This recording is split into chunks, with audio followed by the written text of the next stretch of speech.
कि अंतिम निर्णायक संस्था नागरिकता के विषय में चुनाव आयोग नहीं है। नागरिकता निर्णायक संस्था नागरिकता एक्ट के अंदर कॉम्पिटेंट अथॉरिटी है, जो मिनिस्ट्री ऑफ होम अफेयर्स इत्यादि होते हैं। उन्होंने ये भी कहा है, और मैं कोट कर सकता हूं आपके लिए, exclusive domain of citizenship lies with the competent authority, not by the ECI.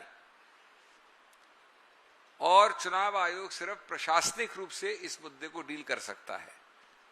चुनाव आयोग नागरिकता निर्णित नहीं कर सकता है अंततोगत्वा। और यह भी लिखा है कि जहां नागरिकता का प्रश्न उठता है तो उसको, यानी चुनाव आयोग को, उसको रेफर करना होगा कॉम्पिटेंट अथॉरिटी को, जो मिनिस्ट्री ऑफ होम अफेयर्स है, और उनका निर्णय बाध्य और फाइनल होगा।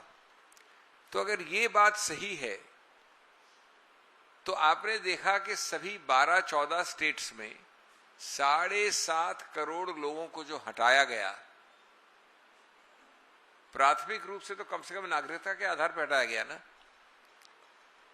तो ये कैसे हुआ कि उनकी नागरिकता निर्णित करने से पहले उनको हटा दिया?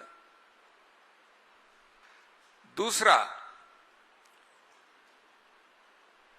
पैराज 97 से 101, 4 पैरा आप पढ़े अगर उस निर्णय के, तो दर्शाता है कि चुनाव आयोग द्वारा कई खामियां थी, महत्वपूर्ण खामियां थी, गंभीर खामियां थी, त्रुटियां थी, कमियां थी,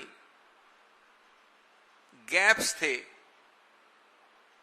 और वो सिर्फ इसलिए ठीक हुए, उनमें सुधार सिर्फ इसलिए आया क्योंकि हम जैसे लोग, यानी मैं नहीं लेकिन राजनीतिक पार्टियां जिनको आप रिप्रेजेंट कर रहे थे या एनजीओज कोर्ट कचहरी गए। तो इसमें विरोधाभास क्या है? इसका अभिप्राय क्या है कि चुनाव आयोग ने जल्दबाजी में खामियों के साथ, त्रुटियों के साथ, कमियों के साथ एक प्रोग्राम घोषणा की